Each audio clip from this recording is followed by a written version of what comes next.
Hello students. आज के lecture में जो फाइनेंशियल मैनेजमेंट है, in this topic of financial management we will be discussing about the functions of finance. जैसा कि आप जानते हैं, कोई भी टॉपिक को डिस्कस करने के लिए उसके बेसिक फंक्शंस और एप्लीकेशन को जानना बहुत ज़रूरी है। फंक्शंस ऑफ फाइनेंस मीन्स एक फाइनेंस मैनेजर जो किसी मैन्युफैक्चरिंग या नॉन मैन्युफैक्चरिंग कंपनी का है, उसके क्या बेसिक फंक्शंस होंगे। और अगर देखें तो इसमें हम लोग एन नंबर ऑफ फंक्शंस को इंक्लूड कर सकते हैं, जो कि आपके finance department, marketing department, HR and production सबको इंक्लूड सकते हैं। बट यहाँ पर हम लोग कंसंट्रेट कर रहे हैं सिर्फ फाइनेंस डिपार्टमेंट पे। तो just for the better understanding हम लोगों ने इन फंक्शंस को 3 पिलर्स पे बांट रखा है, या भी कह सकते हैं 3 बेसिक फंक्शंस होते हैं। The financing decision, investment decision and dividend decision. Means कहाँ से पैसा आएगा, कहाँ पे लगाया जाएगा, और कैसे जब इनकम या प्रॉफिट हमारे पास आ जाएगी तो कैसे हम उसको डिस्ट्रीब्यूट करेंगे। The whole topic of functions of finance is basically the basic which construct the basic structure of the finance department itself। किसी भी कंपनी को बेसिकली वो स्टैंड करता है, वो स्टैंड कराता है आपका फंक्शंस ऑफ फाइनेंस ओनली। इसको हम लोग 3 फंक्शंस भी कह सकते हैं, या 3 important pillars of financial management के नाम से भी जाना जाता है। जिसमें फर्स्ट आपका फाइनेंसिंग डिसीजन है, means the financing mix. Second investment, जो कि आप जानते हैं कि there are the whole world is available for the investment, but where the investment has to be done, that decision has to be taken. And when the profit has been generated, तब हम उस profit को कैसे distribute करें, दें या न दें, रखें या बांटें, that decision has to be taken. तो इन 3 फंक्शंस को हम लोग 2 वीडियो लेक्चर में डिस्कस करेंगे। पहला वीडियो लेक्चर होगा आपका द फर्स्ट फंक्शन पे, जो कि फाइनेंसिंग डिसीजन है, और नेक्स्ट वीडियो लेक्चर जो होगा, second video lecture, that will be on the investment decision and dividend decision. तो students, in financial management today we will try to take up one of the most important and basic topic of financial management, on which the whole financial management has to be discussed: functions of finance. Basically, what are the main functions which a financial manager has to do?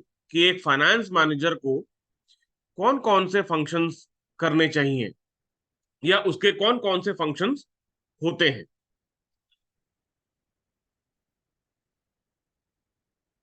एक finance manager के 3 main functions होते हैं। आप चाहें तो जब functions की list को हम लोग प्रिपेयर करें तो there should be an number of functions, लेकिन सारे फंक्शनों को हम लोगों ने इन 3 फंक्शन के अंदर ही डाल रखा है: financing decision, investment decision and dividend decision.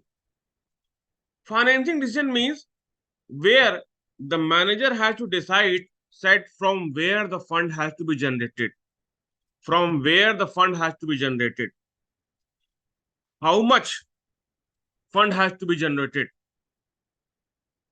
for how long the fund has to be generated, at what interest the fund has to be generated। Means यहां पर मैनेजर को यह डिसीजन लेना है कि पैसा कहां से आना है, कितना आना है, कितने समय के लिए आना है, किससे किससे आना है। That is all about the financing decision, means bringing the fund to the company. पहला। दूसरा, जब फंड हमारा आ गया, when the capital has been received in the company, अब इस फंड को हमको इन्वेस्ट करना है। तो इन्वेस्टमेंट कहां करेंगे, that means where the fund has to be invested, कहां पे करें। How to distribute, how to distribute the investment, how long the investment has to be invested, at what rate, at what rate of interest the investment has to be invested. That means what is the risk that we can bear? Means कहाँ पैसा लगाएं? इस दुनिया में ब्रह्मांड है जहां पर हम पैसा लगा सकते हैं. The whole world is open for the investment, but where the investment has to be done, this is a big question mark. अगर सिर्फ एक ऑल्टरनेटिव हो तब तो कोई दिक्कत ही नहीं है, उसी जगह आपको इन्वेस्टमेंट करना है. लेकिन जब हमारे सामने कई ऑल्टरनेटिव मौजूद होते हैं तब हमको डिसीजन मेकिंग करना पड़ जाता है, डिसीजन लेना पड़ जाता है. यही. और अगर इन्वेस्टमेंट को हम लोग डिवाइड करें तो हम लोग बोल सकते हैं कि बेसिकली हम फिजिकल इन्वेस्टमेंट करें, जैसे land, building, property, furniture, tools, equipment, antiques, object, gold, silver, platinum, physical investment. दूसरा इन्वेस्टमेंट हम लोग जो कर सकते हैं वो है नॉन ट्रांसफरेबल.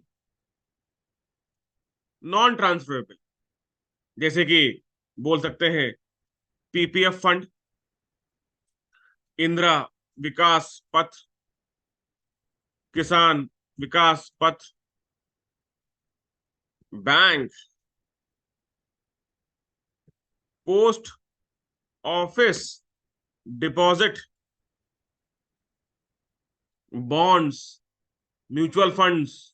मतलब वो इन्वेस्टमेंट जब हम अपने नाम से करेंगे या किसी फर्स्ट पर्सन के नाम से करेंगे, लेकिन उसको हम किसी के नाम ट्रांसफर नहीं कर सकते हैं, वो सारे हमारे नॉन ट्रांसफर. और तीसरा हम लोग बोलते हैं marketable investment. Market, MARKETABLE, marketable investment means like shares, जब चाहे तब उसको उठा के हम लोग बेच सकते हैं. तो ये तीन तरह के इन्वेस्टमेंट हो सकते हैं. लेकिन अगर आप देखें तो इन तीन तरह के इन्वेस्टमेंट भी हमारे पास नंबर ऑफ ऑल्टरनेट है. जैसे ही नंबर ऑफ ऑल्टरनेट्स हमारे बढ़ते हैं, then we can say that the decision making has to be involve.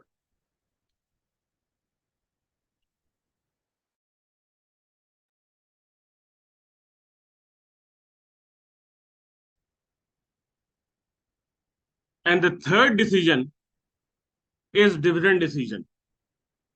Dividend decision means कि पहला डिसीजन था हमारा फाइनेंसिंग, दैट मीन्स पैसा लाना. दूसरा इन्वेस्टमेंट, पैसे को लगाना. और तीसरा जो भी कमाया है उसको डिस्ट्रीब्यूट करना, that means distribution of the income.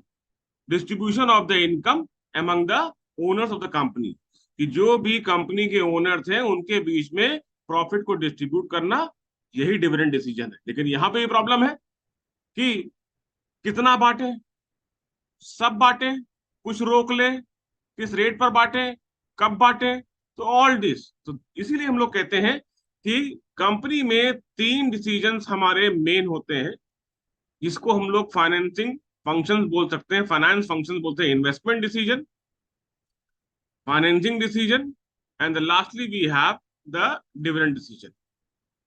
इन्हीं तीन फंक्शंस को हम लोग आज थोड़ा सा ब्रॉड डिस्कशन में लेकर आएंगे. और पहला जो हम लोग डिस्कस करेंगे वो है फाइनेंसिंग डिसीजन. इसको एक एक करके देखते हैं. तो इन तीन डिसीजंस को हम लोग स्टूडेंट्स अब एक एक करके ब्रॉड वे में लगेंगे.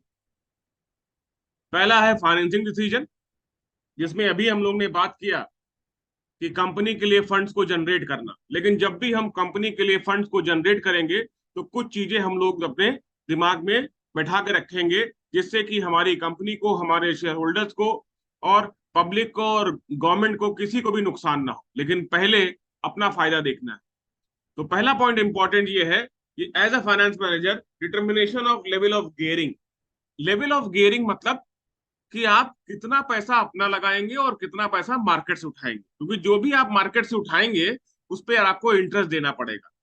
तो लो गियरिंग है कि हाई गियरिंग कंपनी है, ये जो कैपिटल आप लेकर आ रहे हैं, what is the level of gearing, low और हाई गियरिंग. लो होगी तो कम रिस्क होगा, हाई होगी तो ज्यादा रिस्क होगा. लो मतलब हो गया ज्यादा इक्विटी और कम डेट, लेकिन हाई आप गियरिंग मतलब हो गया ज्यादा से ज्यादा पैसा आपने उधार ले रखा और कम से कम पैसा अपना लगाया है, इसका मतलब आपका रिस्क लेवल बढ़ जाएगा। तो जब आप ये डिसाइड कर लेंगे कि हमारा लेवल ऑफ गियरिंग क्या होगा, उसी पैटर्न पर नेक्स्ट पॉइंट पे आ जाएंगे कि आपको ये डिसाइड करना होगा कितना पैसा हम लॉन्ग टर्म लेकर आएंगे और कितना पैसा हम शॉर्ट टर्म लेकर आएंगे। जब ये लॉन्ग टर्म और शॉर्ट टर्म का डिसीजन आपके पास हो गया, अब आपको जो लॉन्ग टर्म पैसा है और शॉर्ट टर्म पैसा है वो कहां कहां से लेकर आएंगे। जैसे कि पहला, इसमें थर्ड पॉइंट है fund raising through issue of instruments, कि आप लॉन्ग टर्म पैसा कहां से लाएंगे, शेयर से, बॉन्ड से, डिबेंचर से, म्यूचुअल फंड से, वेरियस इंस्ट्रूमेंट जो होंगे उनको आपको इशू करना पड़ेगा और उससे आप पैसा लेकर आएंगे। लेकिन यहाँ पर डिसीजन ये हो जाएगा कितना पैसा शेयर से, कितना डेट से, कितना म्यूचुअल फंड से, कितना बॉन्ड से, सब चीजें, मतलब इशू ऑफ इंस्ट्रूमेंट की बात यहाँ पे हो जाएगी। लेकिन कुछ पैसा हम लोग, जितने भी हमारे फाइनेंशियल इंस्टीट्यूशंस हैं जैसे कि बैंक से और अदर फाइनेंशियल इंस्टीट्यूशंस हैं, उनसे हम उधार भी लेते हैं। तो फोर्थ डिसीजन मेकिंग यहाँ पर हो जाएगा fund from financial institution, that how much fund that we are suppose to generate from bank और अदर फाइनेंशियल इंस्टीट्यूशन।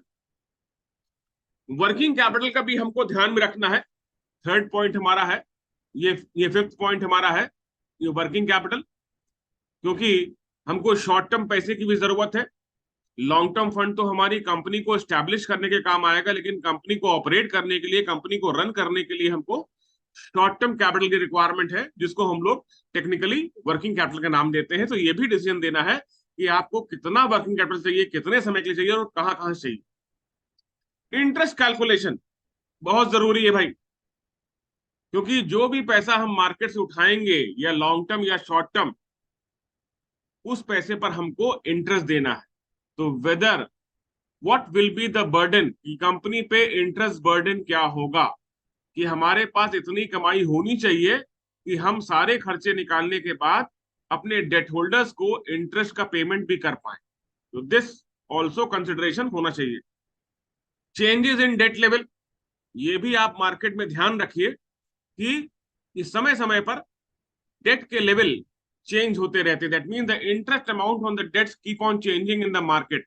तो उस चीज को ध्यान में रखिए, जिससे कि आप अपनी कैपिटल में भी उसी हिसाब से चेंजेस ला सकते हैं, क्योंकि आपका जो डिसीजन है वो फाइनेंसिंग डिसीजन, और फाइनेंसिंग डिसीजन का मेन मुद्दा है एक रिक्वायर्ड अमाउंट ऑफ फंड लाना, एक रिक्वायर्ड समय तक लाना, लोअर रेट पर लाना और लंबे से लंबे समय के लिए लाना, है ना। तो उसी लेवल से फिर आपको जब फाइनेंसिंग डिसीजन आप ले रहे हैं, तो आप ये भी ध्यान रखिए कि जो आपका इंटरेस्ट है और डेप्रिसिएशन है, उसका कैलकुलेशन आप टैक्स लायबिलिटी में भी लेंगे, क्योंकि जब हम लोग टैक्स लायबिलिटी निकालते हैं तो उससे पहले इंटरेस्ट और डेप्रिसिएशन का भी पेमेंट कर देते हैं, जिससे कि हमारा टैक्स बच जाता है। तो वो भी आपको कंसीडर करना चाहिए।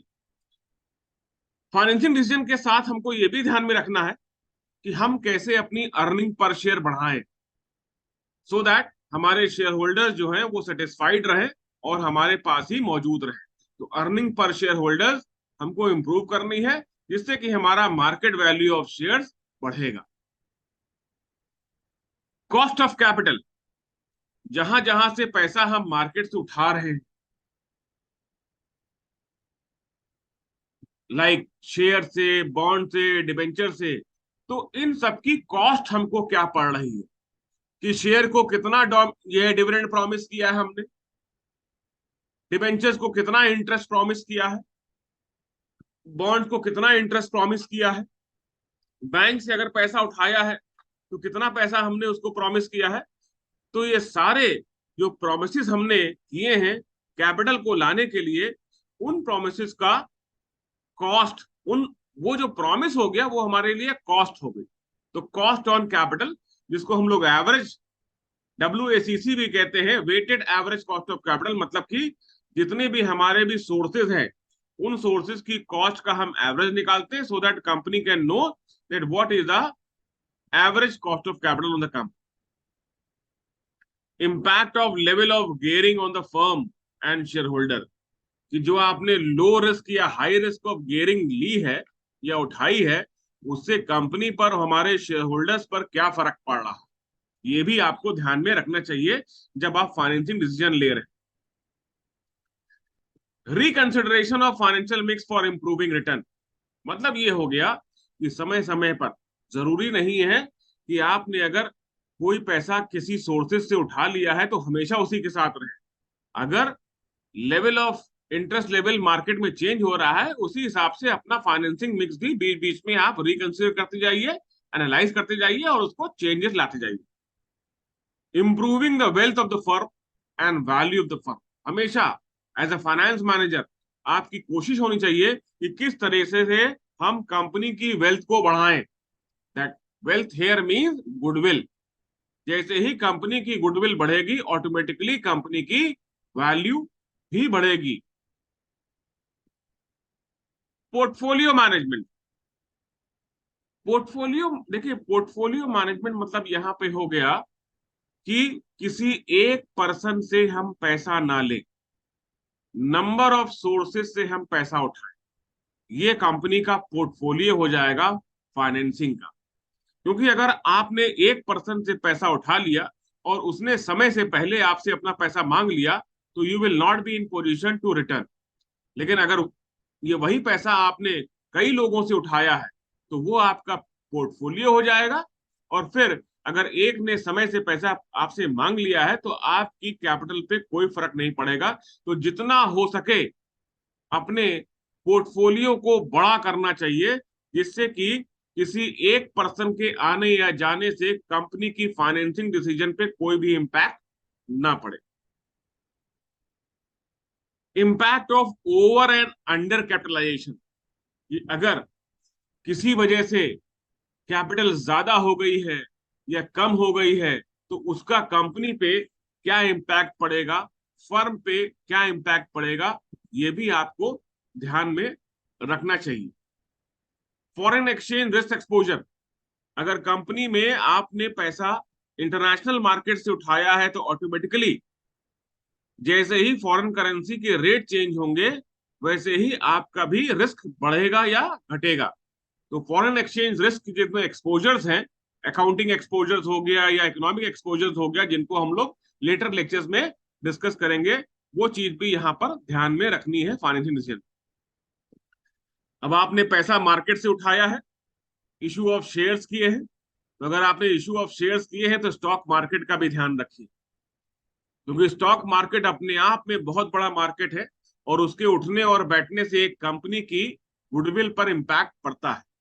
तो स्टडी ऑफ स्टॉक मार्केट भी आपका ही काम है, क्योंकि आप फाइनेंसिंग मैनेजर। जो भी पैसा आपने मार्केट से उठाया है, उसका ऑल्टरनेट यूज भी आप सोचिए। मतलब ये कि अगर ये पैसा मीन्स, मान लीजिए आपने एक बिल्डिंग रेंट पे उठाई है, तो बिल्डिंग का ऑल्टरनेट यूज क्या है कि मान लीजिए बिल्डिंग में 3 फ्लोर हैं, 2 फ्लोर आप इस्तेमाल कर रहे हैं, तो ऑल्टरनेट यूज क्या हो जाएगा, थर्ड फ्लोर आप किसी और पर्पस के लिए इस्तेमाल करिए। मतलब आइडिया ये है, कोई भी फंड हमारा आइडियल ना हो, खाली ना पड़ा रहे, वो कहीं ना कहीं उस फंड को हमने इन्वेस्ट कर रखा है। और evaluation of alternate fund of uses of fund, कि हम कैसे कैसे इस फंड को हम इन्वेस्ट कर सकते हैं बाद में, ये चीज आपके दिमाग में होनी चाहिए। और लास्टली ये है preparation of cash flow end fund flow statement, कि जब भी फाइनेंसिंग डिसीजन करने चले, उससे पहले आप अपना कैश फ्लो और फंड फ्लो स्टेटमेंट बना लें। क्योंकि जब भी आप किसी फाइनेंशियल इंस्टीट्यूशन के पास जाएंगे, तो उधार देने से पहले आपसे ये कहेगा कि अपनी 3 साल की या 5 साल की projected cash flow statement, fund flow statement हमको सबमिट करिए। हम उसको एनालाइज करेंगे, इंटरप्रेट करेंगे, हम सेटिस्फाइड होंगे और उसके बाद ही हम आपको पैसा उधार देंगे। तो students, in today's lecture we have discussed all the various important functions of financing decision. Means financing decision is not easy, it is one of the crucial decision that we have to take। क्योंकि पैसा company में लेकर आ रहे हैं, तो किस rate पर लाएंगे, किससे किससे लाएंगे, कितना लाएंगे। क्योंकि आजकल आप जानते हैं, घर में बैठे बैठे आपको लोन मिल जाता है, लेकिन हमारे लिए तो वही लोन, वही पैसा बढ़िया होगा जितनी हमको रिक्वायरमेंट, हमको उतना मिले, लंबे से लंबे समय के मिलिए, कम से कम रेट ऑफ इंटरेस्ट मिले, तो वो सोर्स हमारे लिए बेस्ट है। But for Finding out that source, you have to take the decision. That is why the title has been given as financing decision. In the next lecture, we will take about the second function of finance that we have discussed just now, that was the investment decision. Thank you, all of you.